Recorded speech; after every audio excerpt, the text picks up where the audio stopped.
Welcome to the lighter side of the dark side. It's your weekly freak show here on Renegade Radio and all podcast catchers, Spotify, iTunes, iHeartRadio, YouTube, everywhere you listen to podcasts. It's a Dark Mark show. I'm Dark Mark, the goth comedian. And as always, everybody's favorite horror writer, Nicole Six. Hello, I got the fireball tonight. Yeah, I sent you this person's music video, and you're like, it seems like it's going to be a fireball show. And I think you're right. We've got, as if last week wasn't controversial enough because we had Seraphin Ward, who has 100% serpent blood and was sued by Marilyn Manson. This week, thanks to Charlie Renegade and everybody at Renegade Radio, we have the bad boy of MMA. He's an actor. He's a rapper. He's a fighter. He's been on Divorce Court and Dr. Phil, and he's still married. And he's very fascinating. I can't wait to hear his story. It's Trap Gambino, straight from Vegas. Woo! What's up, Trap? Hey, how you guys doing, man? Thanks for having me. No, thanks for being on the show. I've got so many questions. I'll be honest with you. Unlike everybody on social media, I had never heard of you until before last week when Charlie told me about you. Hey, man, fascinating, that's cool. And we got a lot of questions. Hey, man, that's cool. I'm happy to introduce myself to you, brother. Because we need to increase our social media, and I also need to find out where a big guy like you gets such a beautiful wife. But before we do, we've got sponsors too, and this is the best. I don't know if you're familiar with. I don't have a green screen. This is like the first time using the new iPad. That I know that. Don't you hate that? Yes. Now you see it. Now you see it. Now you don't. But you should see this because this is the best energy drink out there. Rize energy drink. RAZE. You don't get this in 7-Elevens. You don't get this in gas stations. You see this at gyms, GNCs. The best. This is actually my last one of the South Beach flavor, which tastes like a pina colada. The best part about it, these are the best tasting energy drinks. 0 carbs, 0 calories, 0 crash. And I know I'm going to need some energy to keep up with you. Let me pop that up. If you go to our show description on any podcast catcher you're listening to us on or YouTube, there will be a link where you can get 15% off a case of this. Trust me, I've tried all the energy drinks, all the Red Bulls, all the rock stars. This is the best. Get a case of this and wake up and, you'll be ready for the world. You'll be ready to party. You'll be ready to work. You'll be ready to do whatever you want. A couple things before we get started. First off, Charlie and I know Nicole has already sent her condolences, and I have. My former co-host Hannah, her grandfather has passed away this week. He was on my birthday show, and we want to send her our condolences. Another patron saint of the show to add to our friends Colin Monroe, Charlie, and Cleve Hall, and Liam, and other people that have been on the show and passed away. Hopefully this doesn't happen to our current guest. He lives for a long while, but Grandpa fought to the end. I saw him last week, and I'm just glad he's not in pain anymore. So my condolences, brother. And send our love to Grandpa. On better news, before we get started, congratulations to Opium Moon for being nominated for the Best New Age Artist on the Grammy. They were former guests, and now they're nominated for a Grammy. Did you know that, Nicole? They totally deserve it. Yes, Lily, Itai, they're all JC. All of them are great. So well deserved. So yeah, we've had Grammy winners, we've had Emmy winners, we've had Academy Award nominated actors, we've had AVN Award winners. We've never had somebody that's been on Dr. Phil on the show before. Now we have. So we're gonna get to that later. Trap Gambino, Nicole, let me give you a synopsis of this story because this is actually an inspiring and very twisty-turny story. Okay. Trap Gambino, shock to many people listening, not your real name. Right. Yeah, just in case you're stage name. Yeah. You are not part of the Gambino family. I'm not. You're not even part Italian. Of the Gambino mafia crime family. No. You're not even Italian. No, I am Italian. Oh, you're part Italian. Okay, or you're full blood Italian. I mean, my mom says she's like half Indian or something like that. I think she's just full Dago like my dad. So yeah, I'm Italian. Right, and you grew up in You were in Worcester, Ohio. Yes, sir. Where is Worcester, Ohio? I've been to Worcester, weird- Ohio is like a rinky-dink town that's like a half hour south of Akron. It's an industrial town, so it's basically a little city in the middle of a bunch of cornfields. Right. You're a suburb of Akron. Yeah, kind of, yeah. That's I guess everything around that area though is like a suburb of Cleveland. Like Cleveland's where it's really at. right. But you know, you got to go an hour away from Cleveland, or you got to go an hour away from Worcester, where I'm from, to get to pretty much anywhere that's important. Right. Because you're in Vegas, we're in LA.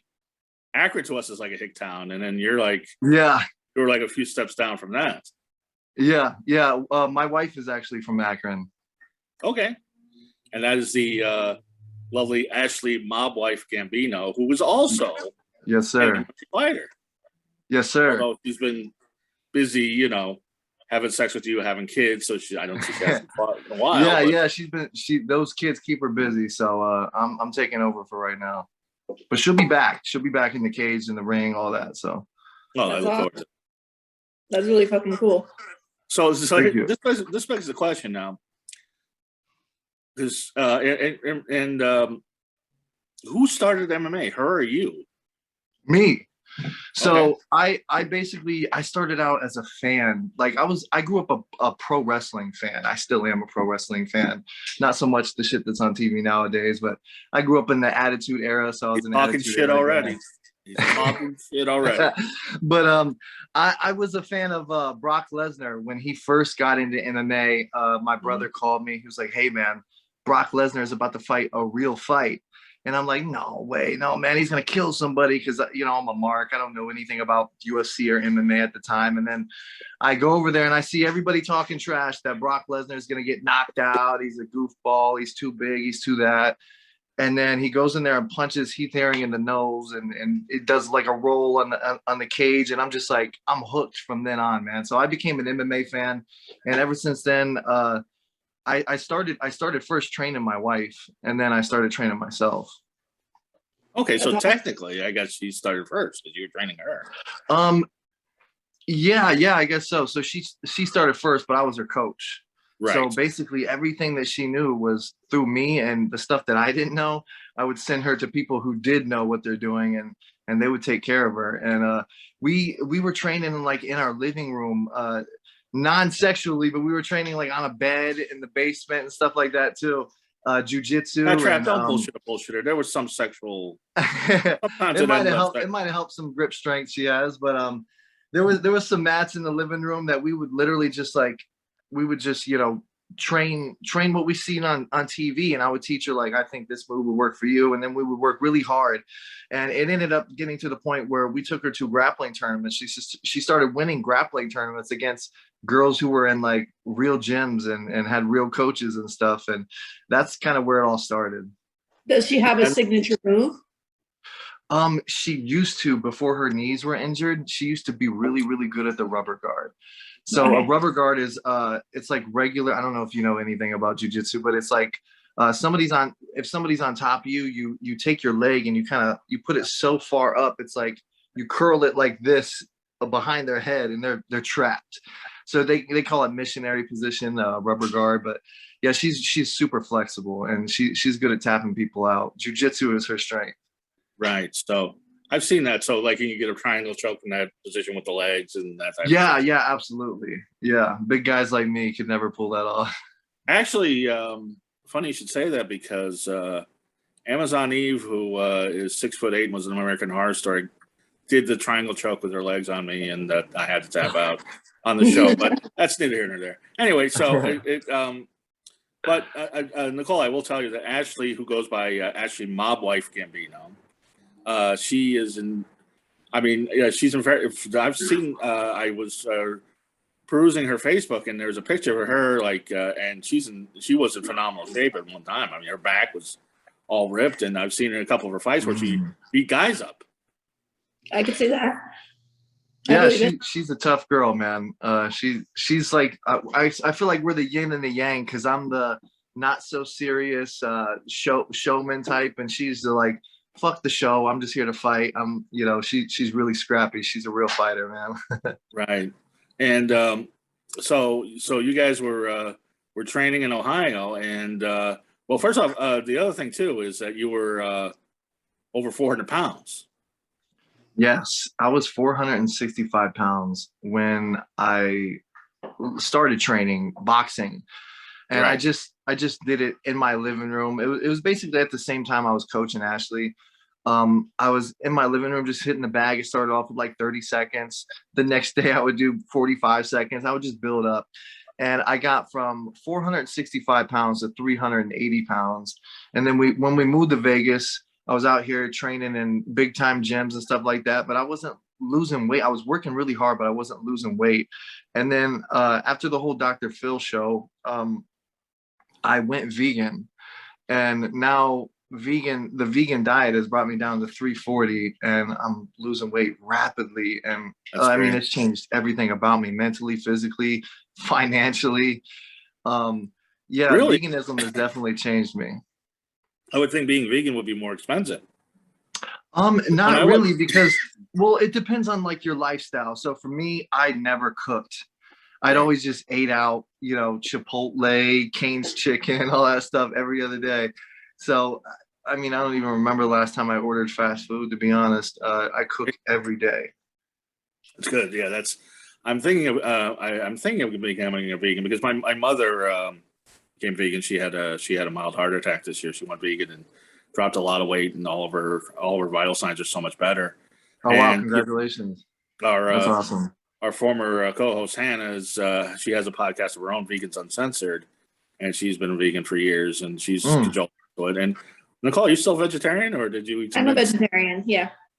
And I've lost. I know it's not going to sound anything in comparison, but so I'm on medication for my bipolar disorder, and that makes you gain weight like crazy. So I've been trying to find a diet, and I found this is a vegetarian diet. It's a low carb, high protein, high veggie, and I just eat that, and I've lost 5 pounds in the last month. So I finally found a diet that worked. I used to be a bad vegetarian, not like a cheating or anything, but I used to eat like carbs and a bunch of other stuff, so it wasn't really helping me lose weight. But then with this new one, I've just, it comes right off. Yeah, people have this misconception that vegans are like, they have to be healthy. Like it's funny, I got the word vegan on my profile, and people see that I'm like almost 400 pounds. They're like, how the hell are you like a 400-pound vegan? But they don't understand, like, you can be vegan and still eat unhealthy food. Although I'm not trying to do that, but you can definitely eat unhealthy food. It's hard to stay on a healthy diet, even with veganism. I know fat vegans. I know fat vegetarians and fat vegans, and yeah, but it's yeah. So I think the world's coming to that. I think maybe in 100, 200 years, people will be like, "You guys used to eat meat," because I think everything's sliding down the to vegan now. As far as unnecessary, like we were trained to believe it was necessary to eat meat, but it really isn't. And if you can get through life without killing animals, I think that's a good thing. Right. Yeah, absolutely. I agree with that. I just don't try to preach it too much because I sound like a hippie and all that. So yeah. Well, you can sound I always tell people I'm vegetarian, but I don't mind if you eat meat. Like I make sure they feel comfortable. It's not like it offends me. Just not for me. Hard. It's so hard going to restaurants and going to like parties and stuff and having to refuse like delicious food because like, I'm not going to lie, like I still want to eat the chicken and stuff, but I tell them like, no, I'm vegan. And like half the people don't even know what the hell that means. So like my wife has been starting because my wife and my kids went vegan with me. My whole family's vegan now. And my wife just starts telling people like, no, I got food allergies. So she won't even, just to avoid the argument. Sometimes it's easier. Because people just don't understand, like, how could you not eat meat? And being vegetarian is slightly easier. Like, I don't have to worry if there's butter on something or things like that. It does give you more options. But at some point in my life, I might end up fully vegan. We'll see. Right. Yeah, it's tough. Being vegan, you gotta read the back of everything and like and hope that there's a vegan version of something that tastes just the same. Now, you say that, but that was one of Charlie Renegade's questions is about your veganism. And I wanted to ask, being a fighter in training, not getting the animal protein, does that affect you? Or do you think you're stronger? Do you think you're weaker? You know, I feel way stronger, to be honest. I'm getting my protein in other ways, but I feel way stronger. Like when I ate meat before, I felt a lot. I just felt sluggish. I felt like, I don't know, I wasn't digesting it right. I don't know if it, Me I'm too. not saying like Yeah. veganism is for everybody, but I feel like veganism was for me because I abused meat for almost 30 years. I abused food for almost 30 years of my life. And I was like morbidly obese. Hmm. And because of that, my diet just, I couldn't handle meat without just getting sick almost every time. Right. No, I'm with you, and I'm looking to I'm looking to lose weight. So I like to say I think veganism might be right around the corner. Although it is Thanksgiving, and I don't want to insult the parents with the turkey and everything. Yeah, I But know. Thanksgiving. My wife's in Ohio right now. I don't know what she's gonna do with her family. So yeah, What are that's you all. gonna do? Are you gonna have a tofu turkey, or are you just going to have side dishes like I am? unfortunately, we're not gonna have Thanksgiving together this year. But my wife and her family, I don't know what they're gonna do. I'm not gonna have Thanksgiving. I'm gonna be training. So I'm currently in fight camp right now. It's a lot easier in Vegas to be vegan than Ohio, I would imagine. Yeah, 100%. It's everything's easier in Vegas than Especially Ohio.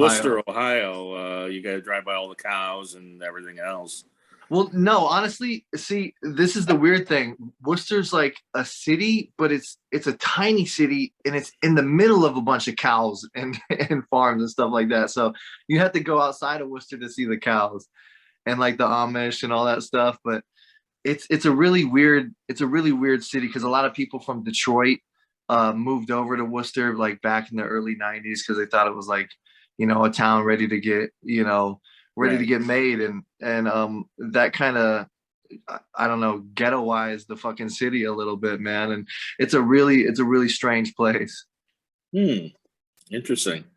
I might have to take a trip to Worcester so see what's going on there. It sounds Yeah, I definitely do. crazy. Sounds like I don't know. It's like if you There's took some North Las stories Vegas, there. took North Las Vegas or East LA and just plopped it in the middle of a cornfield. But Dude, seriously, it kind of is. So yeah, if you ever go over there, let me know because my uncle has a club. My uncle owns a club over there. I'll hook you up. So oh, okay, great.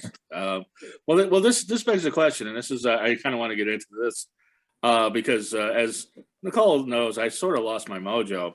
You were a 450-pound guy, but you were confident enough that you were able to seduce your wife. well, you know what? I think when we met, I was actually I don't even know how light I was, but we met. We were basically high school sweethearts, but we weren't in high Okay. school together. But we met like 13 years ago, All so right. we've been through everything together. And yeah, man, I've never really had a problem with the girls, man. I don't know if it's a confidence thing, but yeah, some girls like fat guys, some girls don't. I've learned to live with it. Not around here. Yeah, but I I don't don't in like LA, fat there's a guys, lot so of I'm trying to pressure to be lose. skinny. Oh, What I'm was sorry. that? I was just gonna say in LA, there's a lot of pressure to be skinny for both sexes. It's just a skinny Yeah, town. yeah, I noticed. It's weird because Vegas and LA are so close together, but the vibes are so damn different. Like everything is so much more accepted out here. Like I feel like out here, like you could walk around in your pajamas and not be judged. Of course, they do the same thing in LA, but that might be on like Hollywood. I don't know. Vegas just seems just multicultural and accepting, and I think there's something about everybody coming through here and just like passing through. That's it gives this place a certain vibe. I lived in Vegas for a number of years, and when I saw a video of yours where you were at the Pepper Mill. I'm like, oh yeah, I remember the Pepper Mill. By the way, whether you're a big guy like us or not, and you're married, but just if you live in Las Vegas, taking a girl out on the first date, take her to the Pepper Mill. Mm-hmm. It's a good first date. Nicole, are you familiar with the Pepper Mill?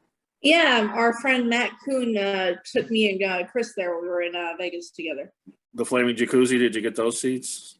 No, I don't. Yeah, you get right on the flaming jacuzzi. Oh, I see. Yeah, that's That awesome. experience. I think we just took whatever was available that night because they were so busy. Yeah, a lot of people. It's a very well kept secret that we're letting out, but Peppermill is great. But yeah, The that food and is Capos. amazing Capos and is a huge. decent place too. Where else? I was gonna say Capos is a decent place too. Nice and darkly lit. It's a speakeasy, so you have to like knock on the door and give them a password to let you in and stuff. It's like a nostalgic thing. It's pretty I'll cool. check it out. Yeah. Yeah, they got an Italian guy there serenading you the whole time. You're drinking wine, and the meatballs are like $80, but it's a good you're place. vegan, so you're not paying for that shit. Yeah, I haven't been there in forever. Right. So anyway, but so that was one of the questions that Charlie had. First, he said, ask about food and veganism. I checked that. Fighting, we're getting to that. Girls and pimping. Now, is your pimp hand strong? What's he talking about with the pimping? I have no idea what he's talking about with that, but I can talk about girls for days, man. I don't know. Is this like, I mean, because you have your persona, and I'm gonna transition quickly from that to what I'm really interested in is how you became such a hit on social media, even before your first MMA fight. Yeah, man. A lot of people get this misconception of me because I take a lot of pictures with girls and stuff like that. They think I'm like, I don't know, a character that I'm not. And I really don't try to portray myself as somebody I'm not. I really am this guy. Like the limo, if you see me ride in the limo, it's not like the limo CGI or anything, like all that stuff is real. But I don't know. I get a lot of people talking about how I'm crazy on social media and everything like that, but I really don't see it. I see it's like, I don't know. I'm just, you're just living your life. Yeah. And like my wife doesn't have a problem with me taking like pictures with girls and stuff like that. She knows it's all for promotion, and she likes eye candy just as much as I do. So, according to your rap song Villain, you get a babysitter so that you can bring bitches to your bitch. I mean, is that just for the song, like or is that something that's actually happened? I mean, there's truth behind every lyric, Okay, that's all. Enough said. Yeah, man.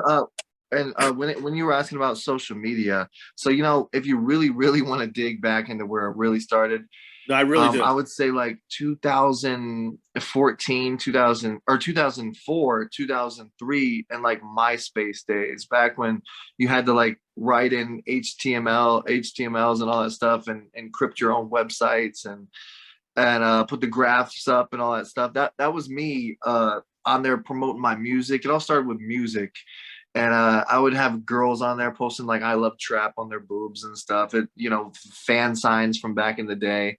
And I would say that's where I really began to learn about like how social media marketing works and how it can help you.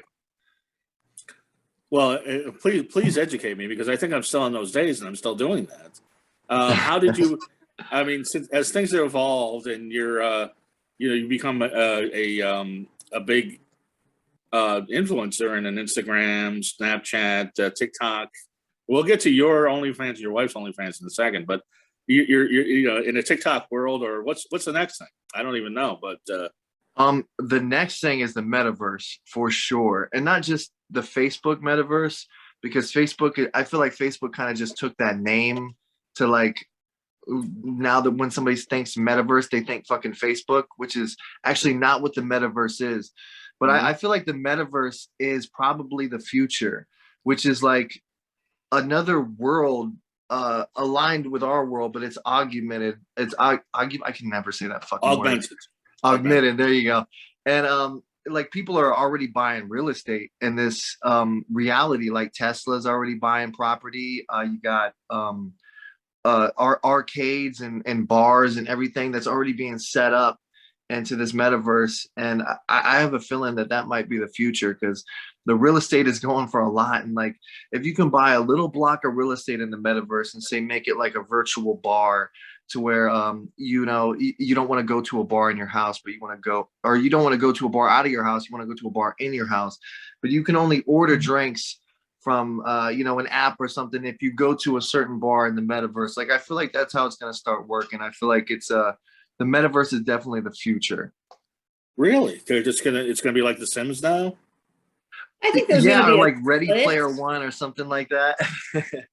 I think there'll be a split between the people that want to stay at home and people that want to go out, because there's a lot of people that still want to like physically go out. Right, a lot of people exactly. go stir crazy.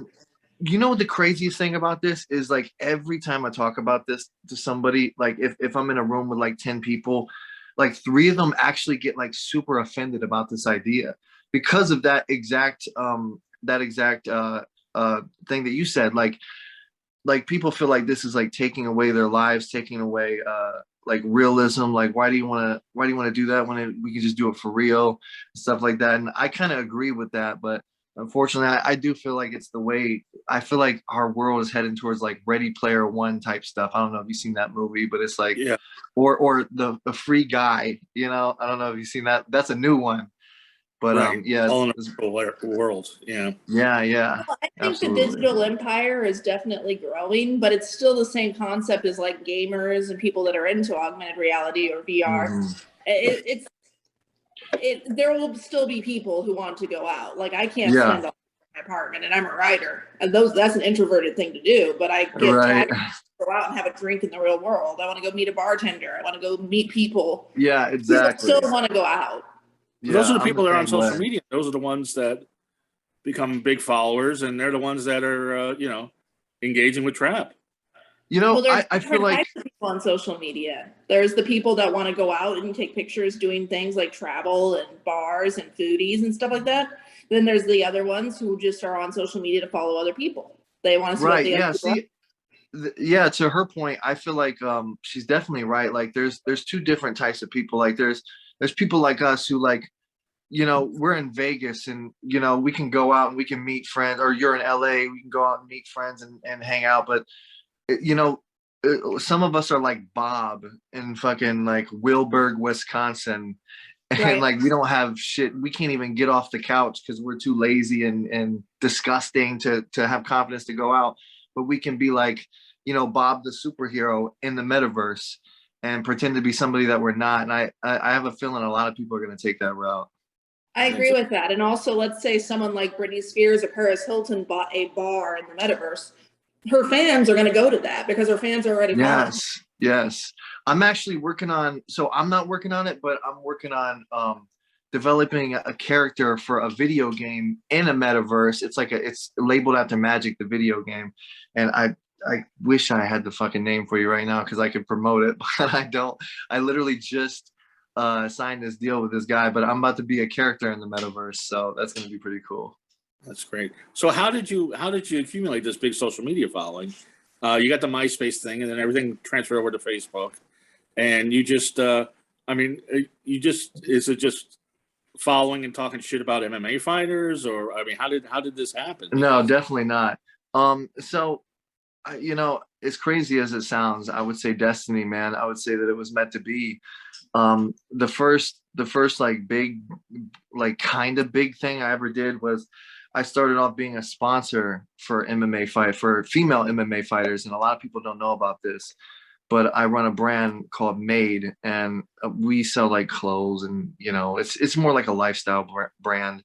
And back in 2014, I sponsored Tanya Evinger for 3 fights. One of those fights was a world championship fight for Invicta, and she had our logo on her ass when she won the world title, which was pretty fucking dope. And that got me a lot of attention. It got Ashlee a lot of attention. I'm this big guy with a hot girl. I'm good at promoting myself, and I'm good at promoting Ashlee. Everything that you see on Ashlee's Facebook is all me. Everything you see on her Instagram is all my promotion. I had to pay extra for the ass. Yeah. I mean, it depends on what. If you follow Instagram, not so much. There's a lot of ass on there. No, but I mean, if she's an MMA fighter, and you know, she'll probably be knocked down to the ground, her ass is gonna be up in the air. So, oh, you're talking about that? Yeah. Oh, I thought you were talking about something completely different. Yeah. You know, I was literally talking about ass. No, I was talking about ass. See, my mind's going somewhere else, man. Yeah, so we're all except for Nicole's now. Nicole's like, shut up. Yeah, that's kind of where I like.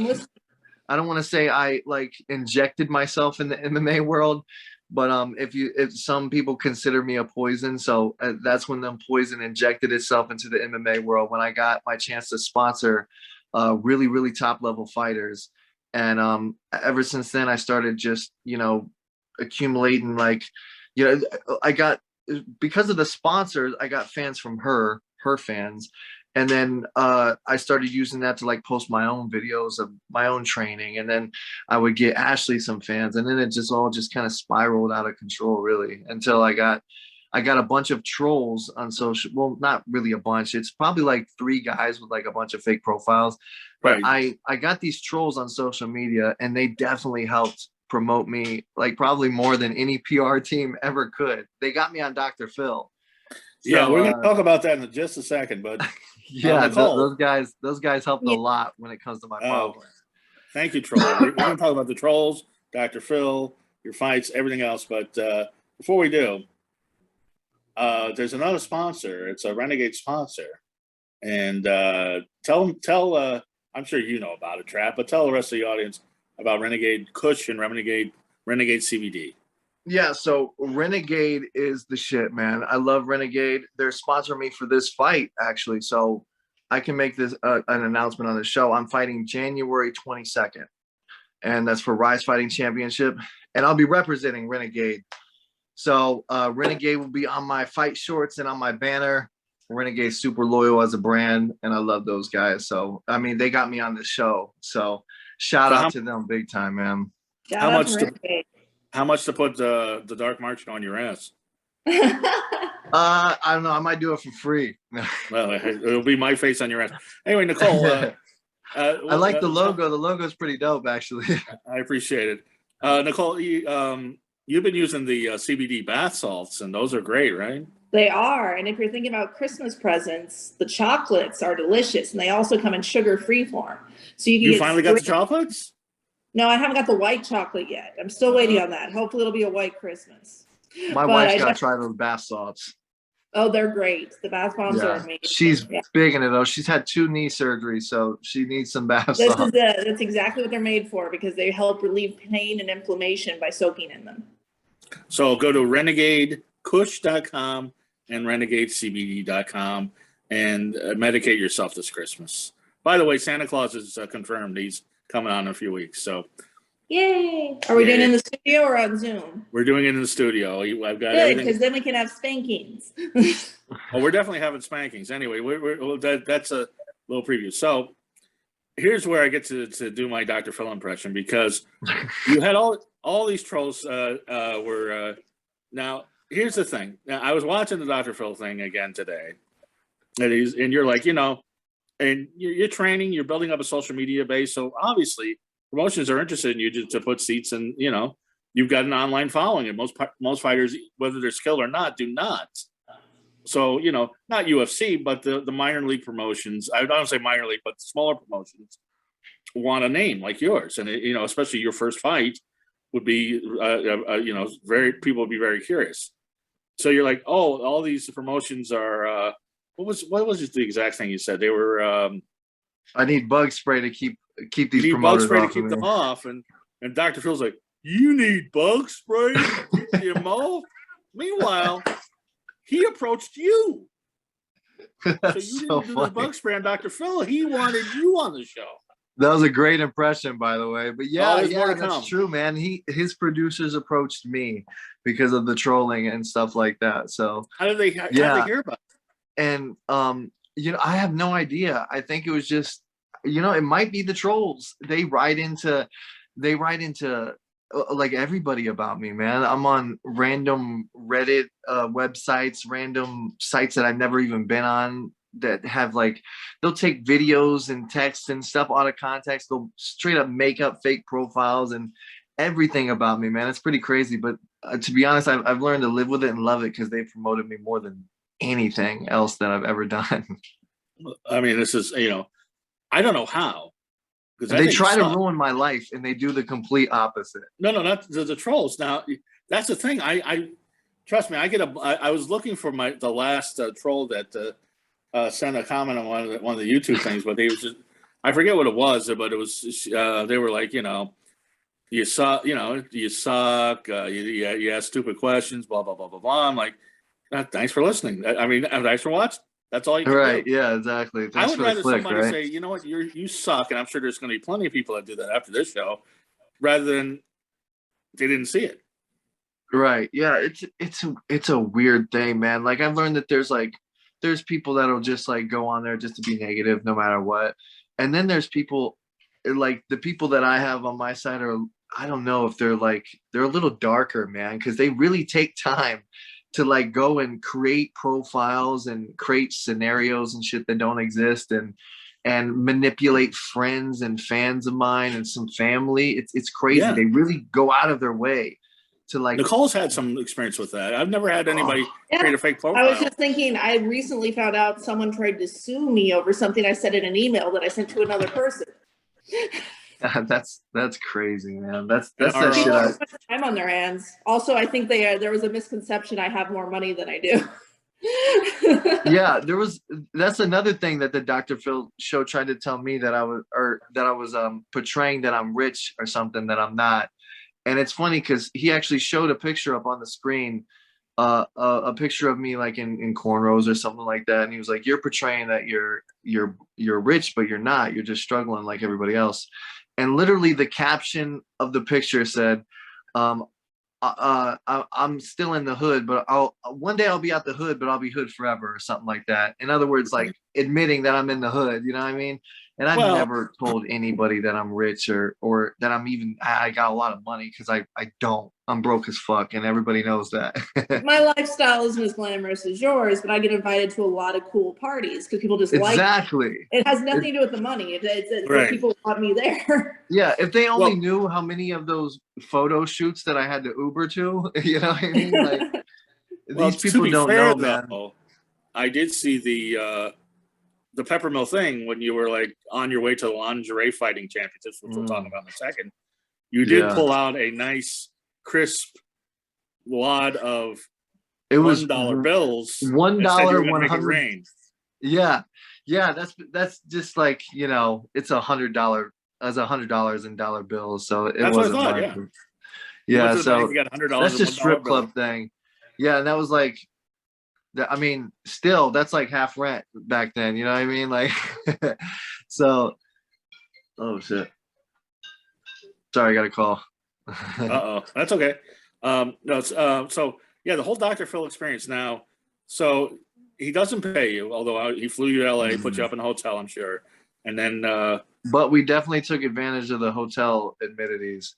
So this is, I got to tell you something. I've never told anybody this on a podcast before. I'm sorry to interrupt you, but you have to know Dark this. Mark Show exclusive, please. You're a comedian. You would appreciate this. A lot of people don't know that Dr. Phil himself actually pays for those hotel rooms, like himself. Like when you get the fucking like the receipt, it says like from Dr. Phil show. Like it's hilarious. And the thing that makes it funnier is when we got the bill, he actually paid for the sex toys that was in the hotel room, because they leave you in the Hollywood Roosevelt hotel room.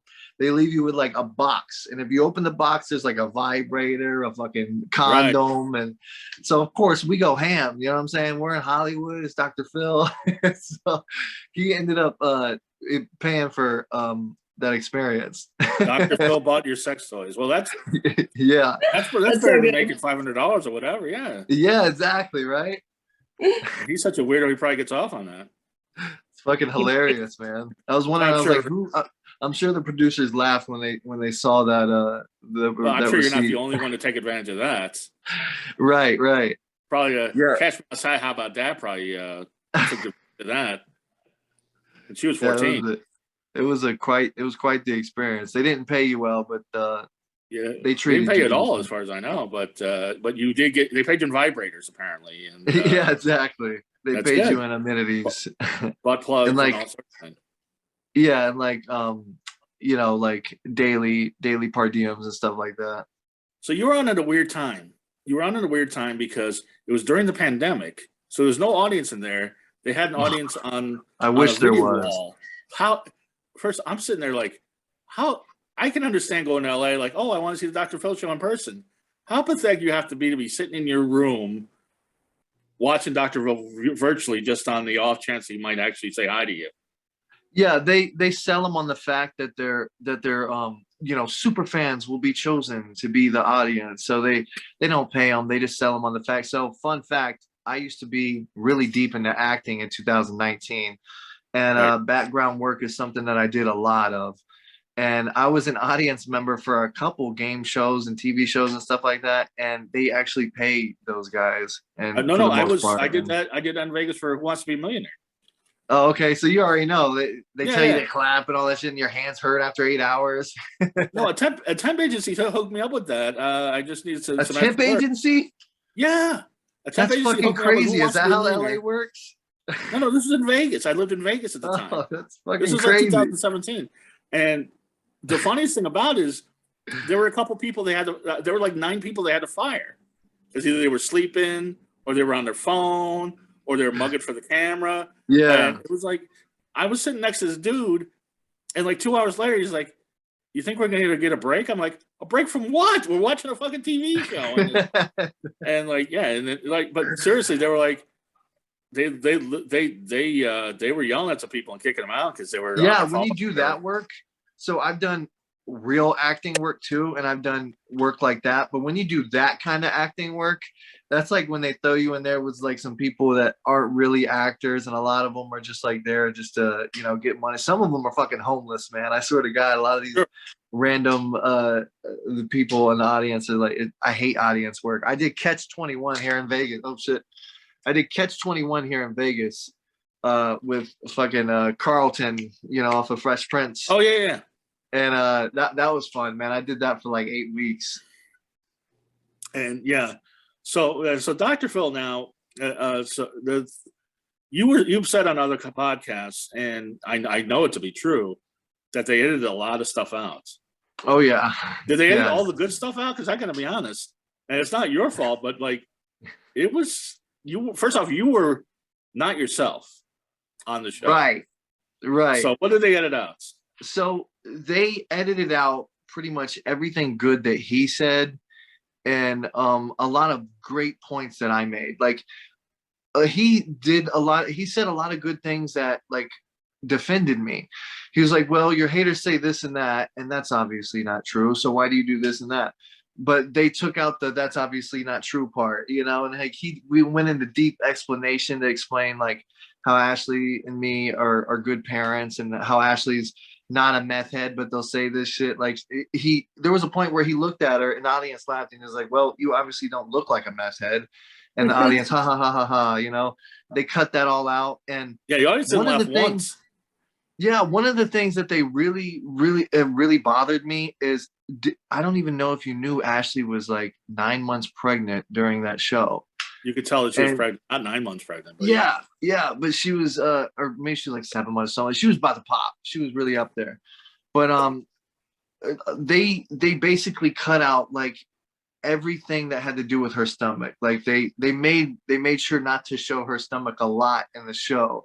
And like there was times where she was like holding her stomach and the camera would not pan to her, you know, it would just zoom in on her face. And it was like they were trying to portray a picture to where they didn't even want people to know that I had a kid on the way.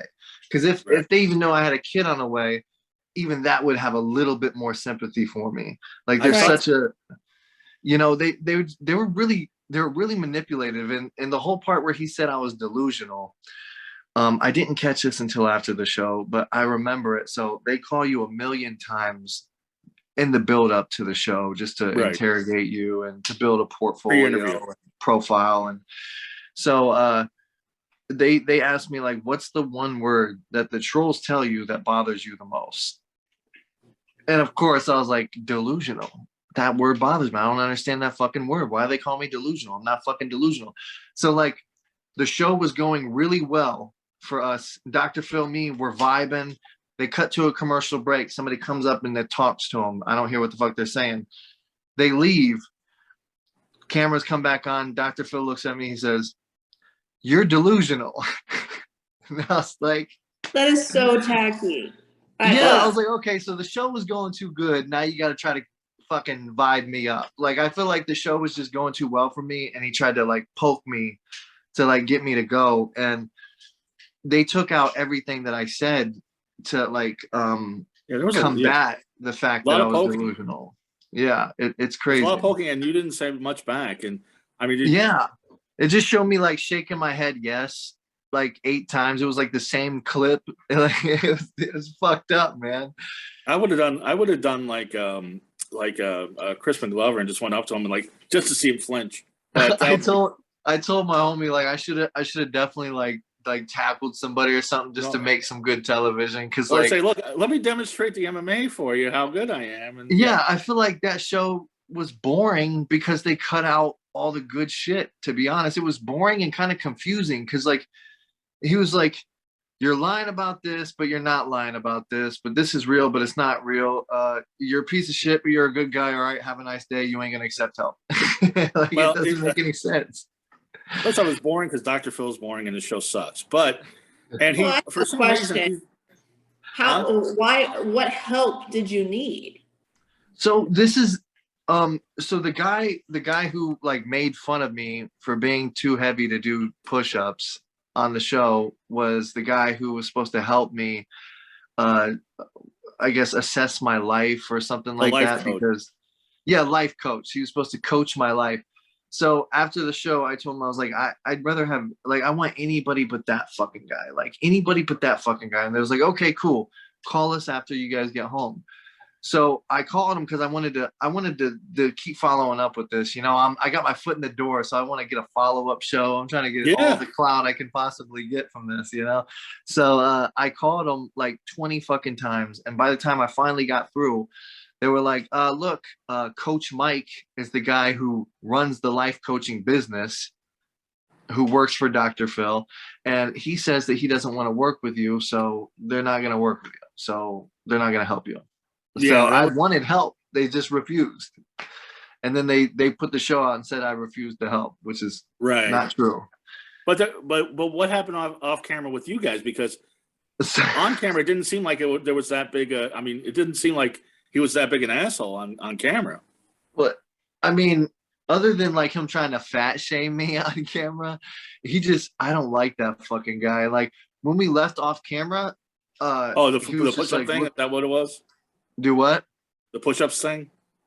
Yeah, he was like, you want to be an MMA fighter, right? Yes. Can you do 10 push-ups? And I that caught me off guard. So I was just trying to be funny. I was like, I could probably make it up to 5. Of course I could do 10 fucking push-ups. And he was like, well, you don't want to be an MMA fighter. You know what I mean?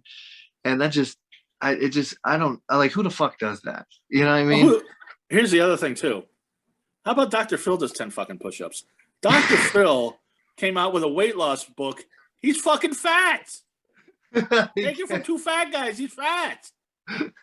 That would be funny. I had that weight loss book, and they were skinny. Maybe next time I'll come on the show and like I'll just drop down and do like 20 push-ups before I do anything.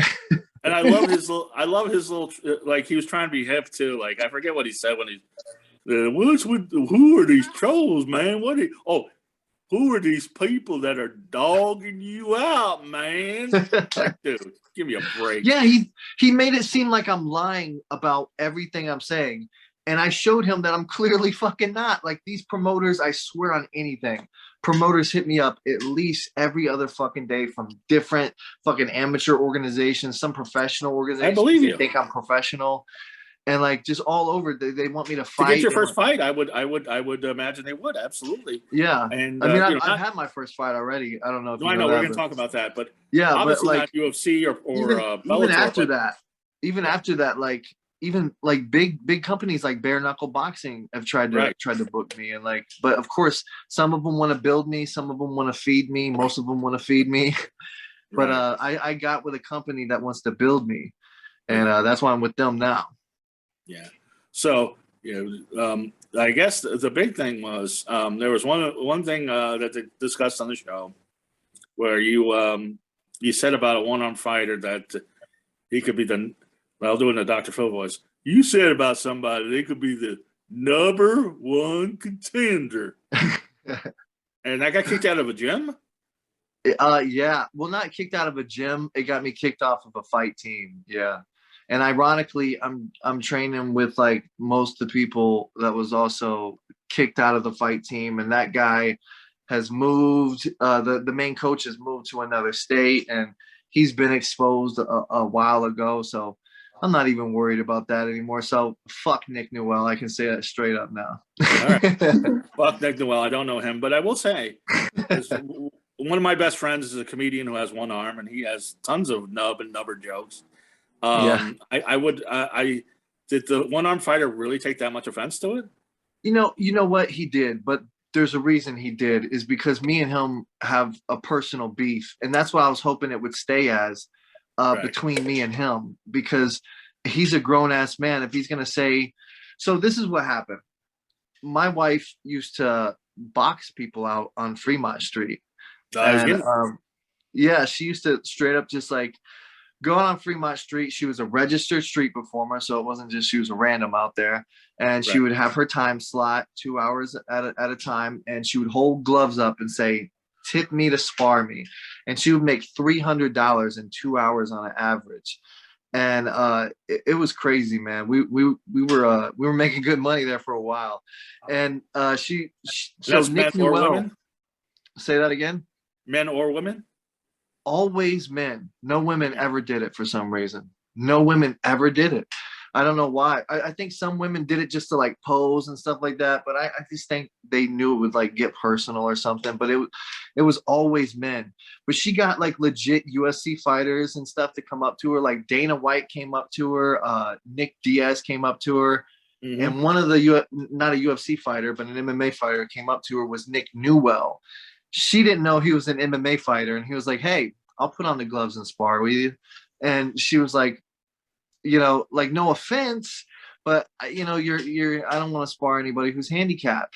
And she said it really politely to him, and he fucking, like, not knowing who he was, he went on to Twitter and was like, "Oh, this fucking girl's a fucking joke," and just made this big tweet about Ashlee and how she's embarrassing the MMA community because she's out here sparring drunk guys. And then I got on there and I started talking shit to him, like, fuck you, suck a dick, whatever I said.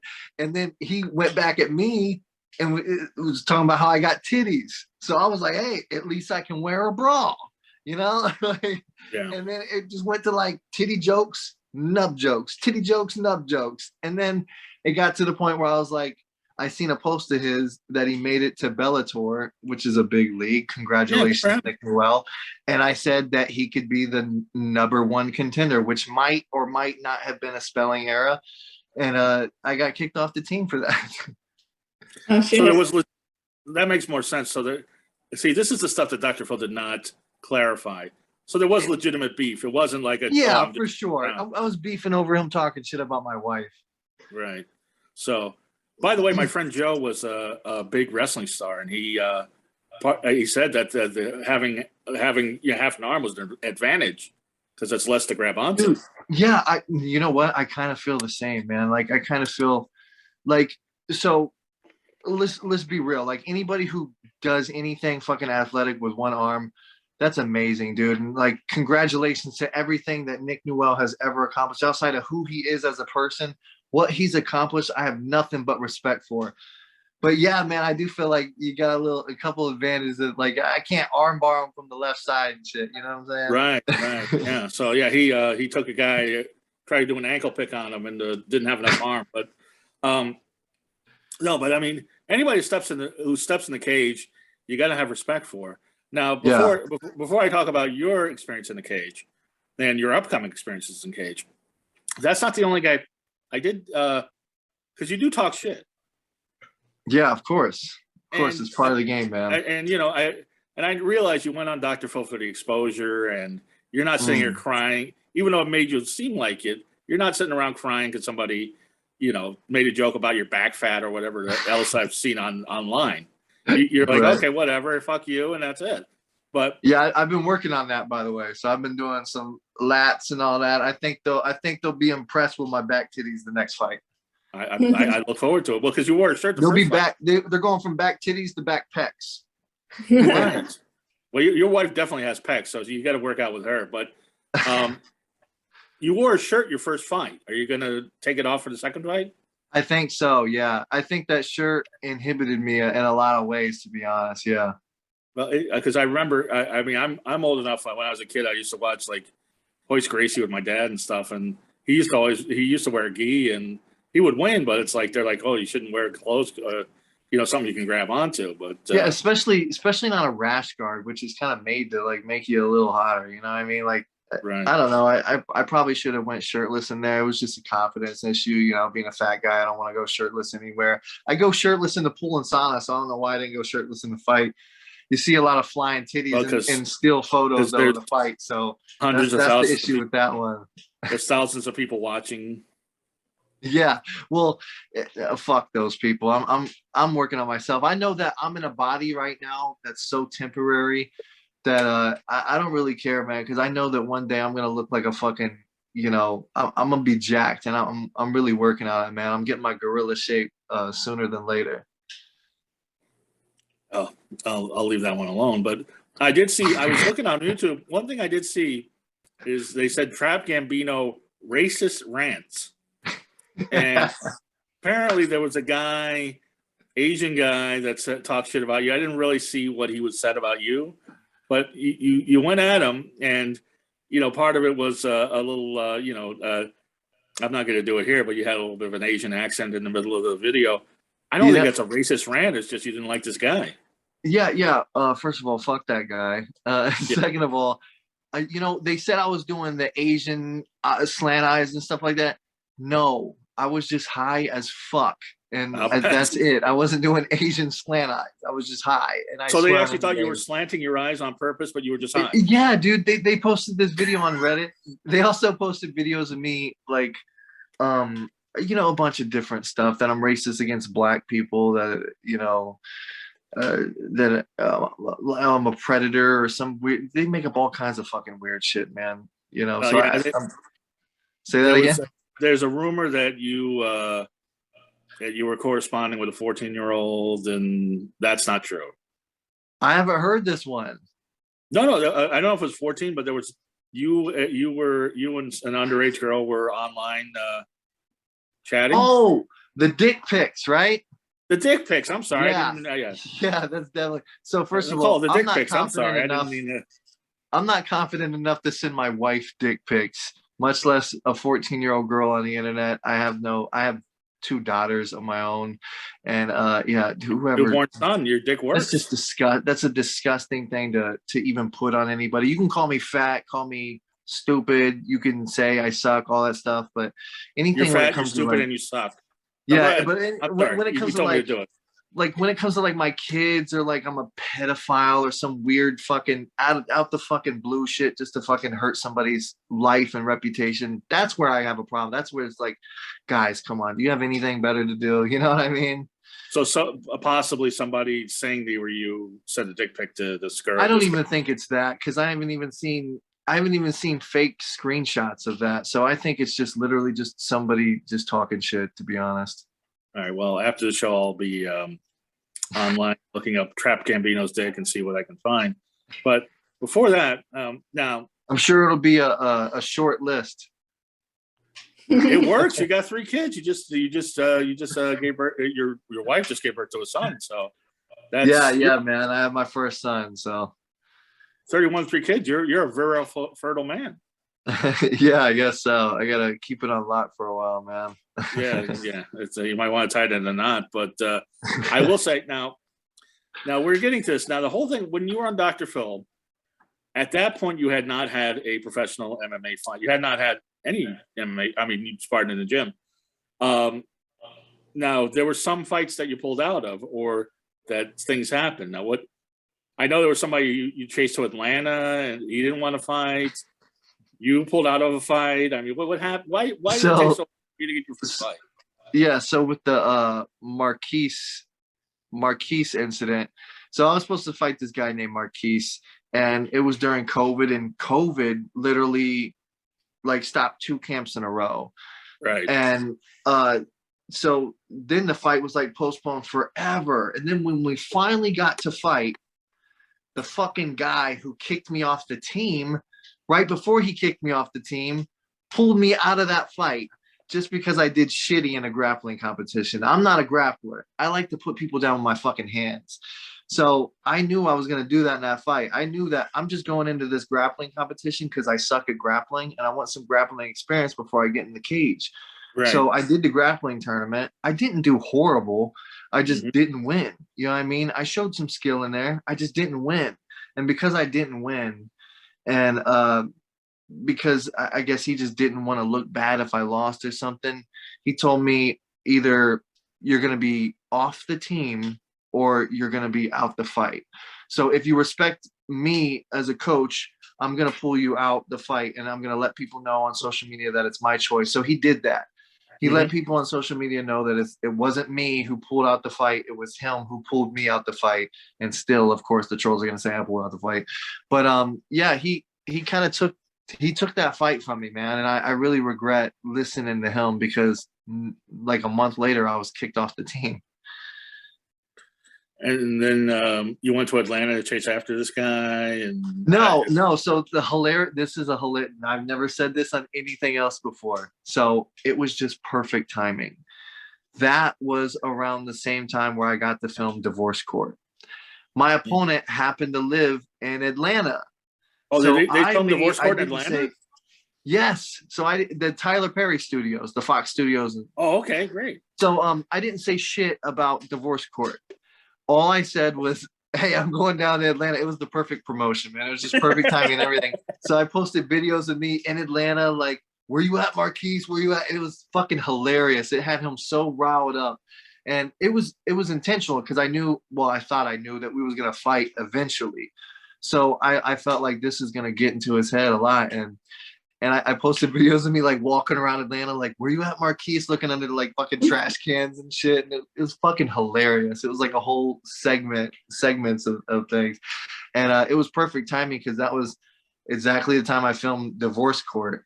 So I wasn't really in Atlanta looking for Marquise. I just happened to be in Atlanta filming Divorce Court. And then I posted all those videos right when I got home, just in case he did like show up or something. I ain't trying to fight in the middle of the street. Like I wasn't really like, looking for Marquise. I literally waited till I got back to Las Vegas to post those videos of me looking for Marquise just to fuck with him.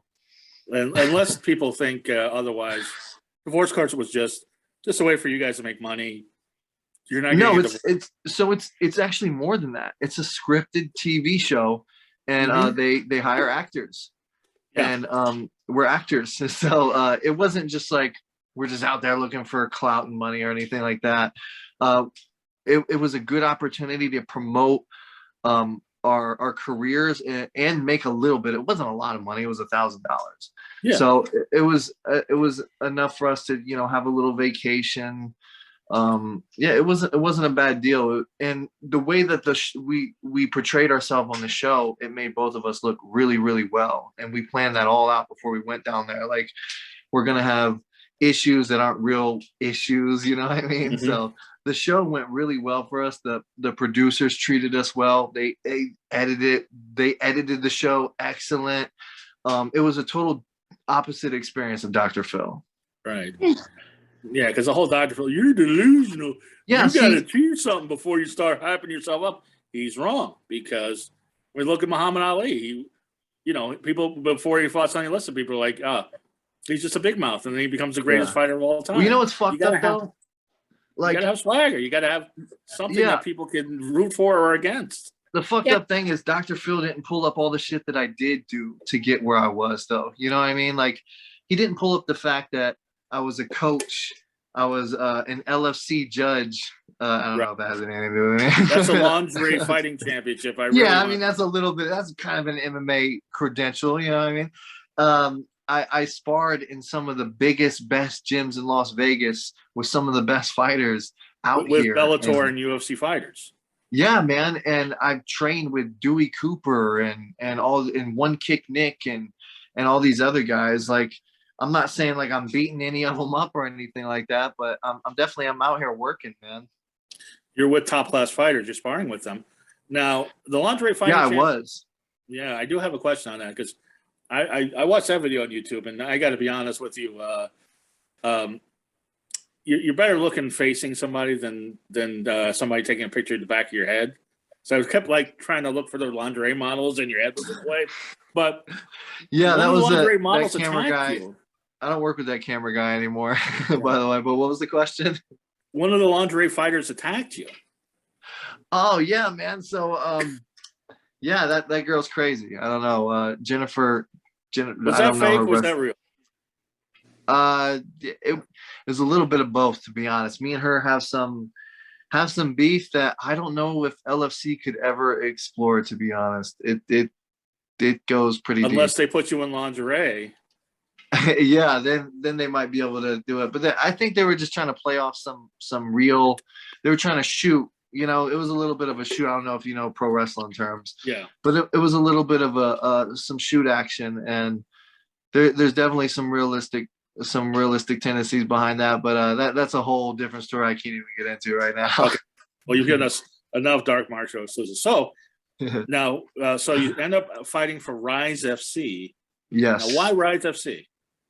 So I chose RizeFC because out of all the people who hit me up, they basically was like, listen, man, you have enough, you've done enough and earned enough clout to fucking do what you want to do here. Like we're trying to build off you. So we're going to use you. We want you to use us. So it's basically like, instead of me fighting for somebody, it's almost like a business. Like me and Rize are like business partners. So for example, I'm allowed to choose whoever the fuck I want to fight. You know what I mean? Whenever the fuck I want to fight these guys. So I can handpick my opponents, which is nice because there's so many people who want to fight me. And these Rize takes really good care of me. They promote me well.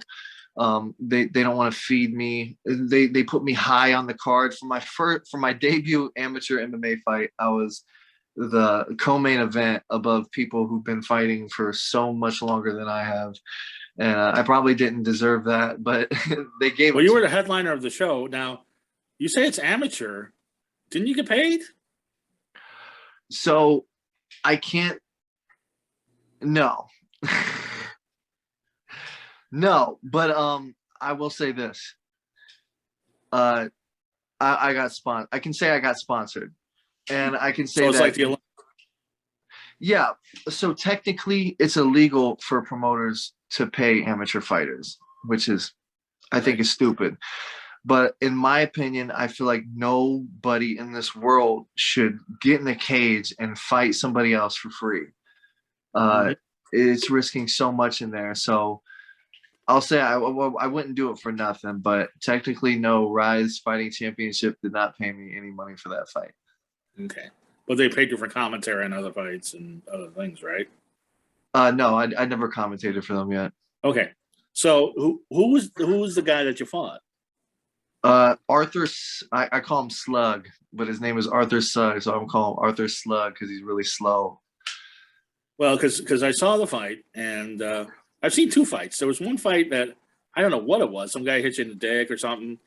That looked very fake to me. I don't know what that was. That's not me. Yeah, that's the trolls that I was telling you about.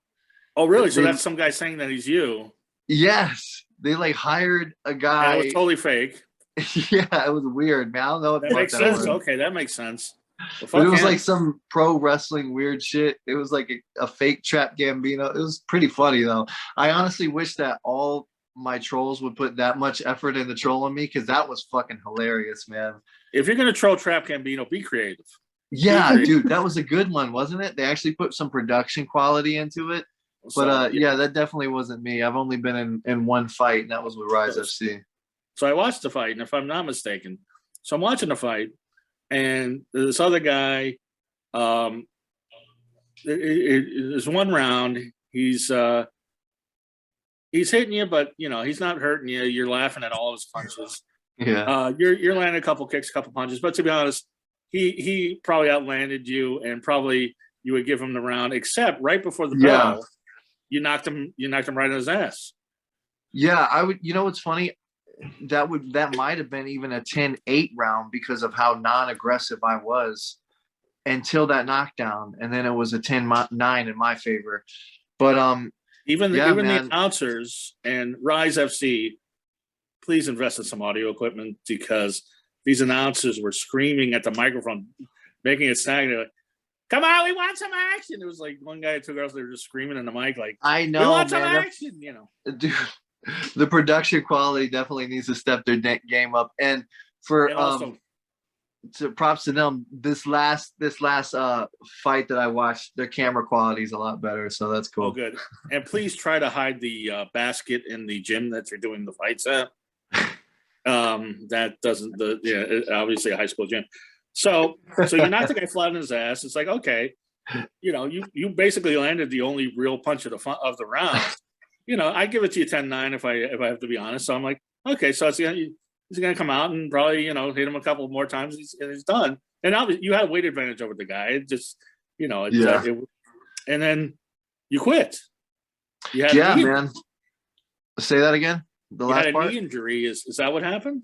Yeah. So when I went down after him, after I hit him, so the plan was to not go down after him just because I'm not a ground guy at all. So right. I that's why you saw me like hesitate for a second before I jumped down after him.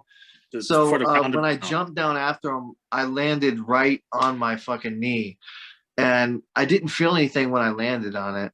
But right when I went to stand up, I felt like I just felt like, yeah, I can't even, like, I was like hobbling back to the corner.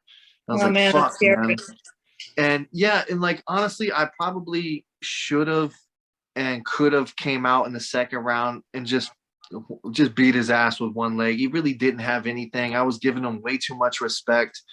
The only time I threw one combination, he went down. So like, anytime I threw anything, it landed.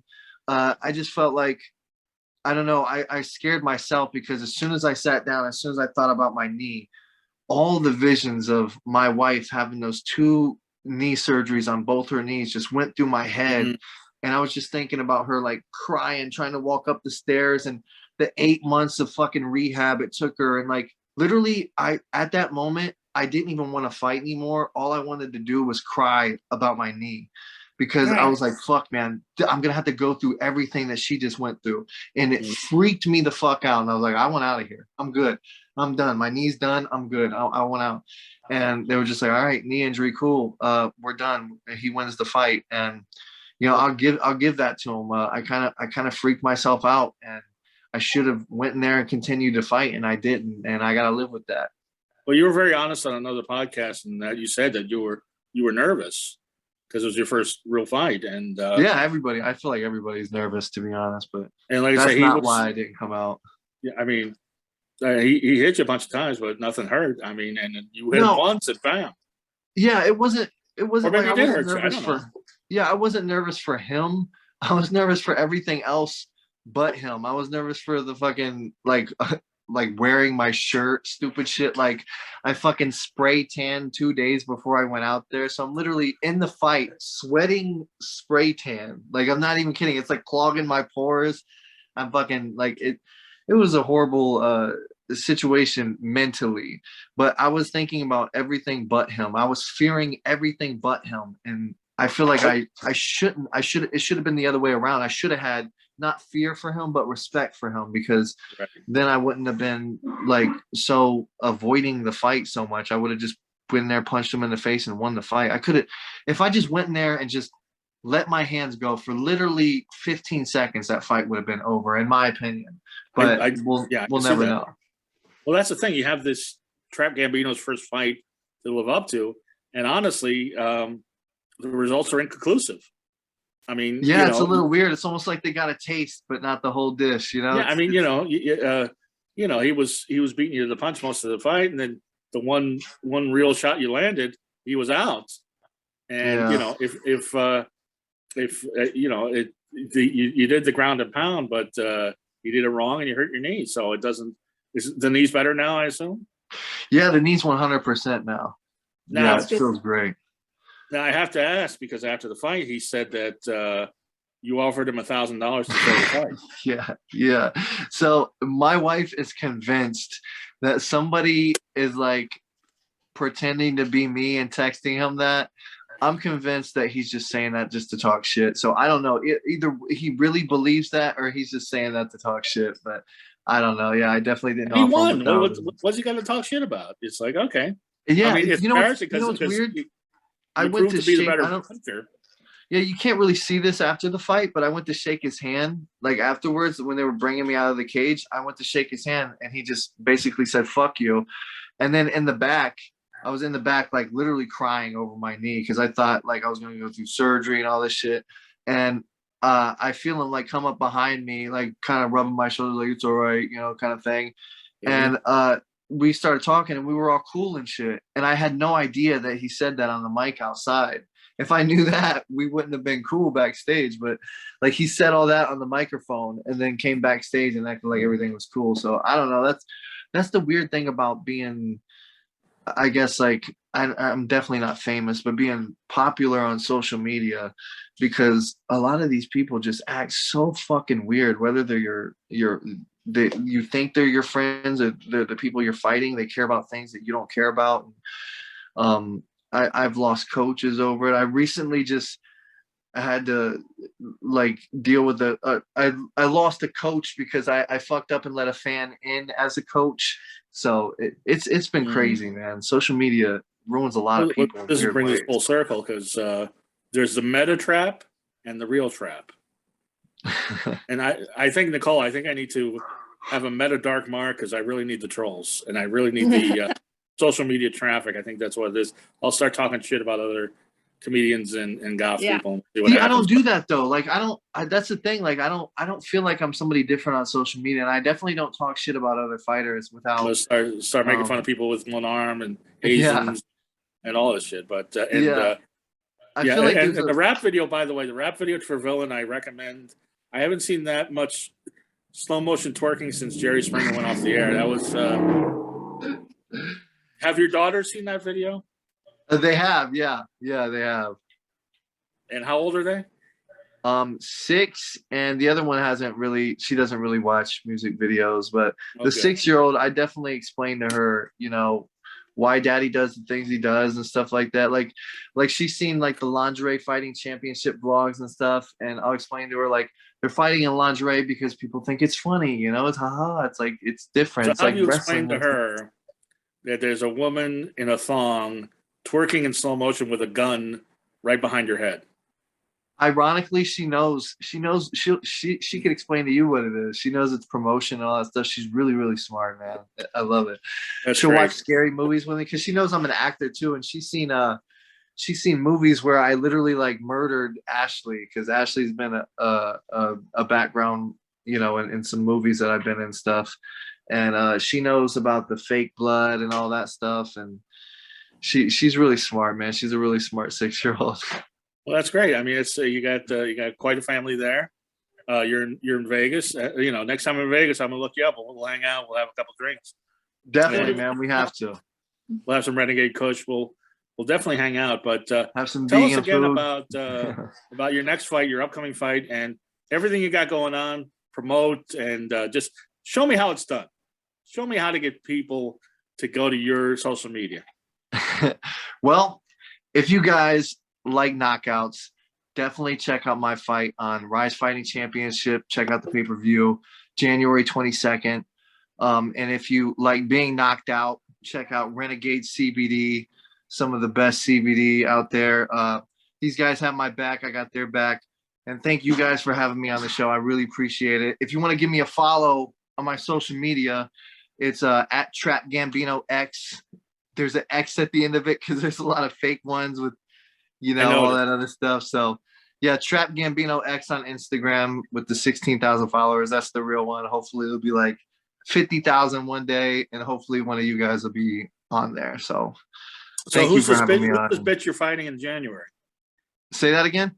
I said, who's this bitch you're fighting in January? So I can't give. Oh, you can't say who it is. Okay.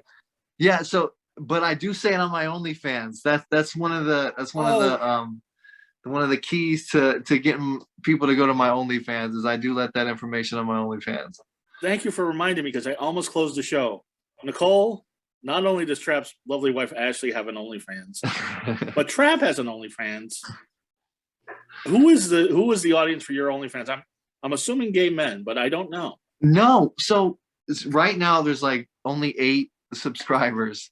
which I'm totally happy with because I just started like last week anyways. But so it's like 3 girls and like a couple guys, but there's nobody. I don't think it's any gay guys, to be honest, because there's nothing sexual on my OnlyFans. It's literally just like, no, it's literally just me training. I just want to sign up. Oh shit. Okay, yeah, it's like me training and losing weight and like all the real stuff that I'm going through that I don't want to show on my social media because it's too intrusive. So I show it on there. And so if the haters want to troll me for shit, they can pay to troll me for shit.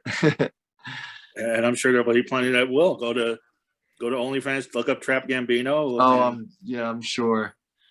Ashlee, I would imagine, has more followers on her OnlyFans. Yeah, way more. She makes a lot more money. Sex sells, man. Everybody wants to see ass and boobs, and that's the thing. So right. So and they'll see ass and boobs, but they'll be closed over those ass and boobs, and you'll be getting losing weight, kicking ass. And, right. Talk to you, Trap. Hey, thank you, brother. It's been a pleasure talking to you. I hope that I don't know if I can speak for Nicole, but we'd love to have you back. There's plenty of stuff. For sure. Yeah, definitely.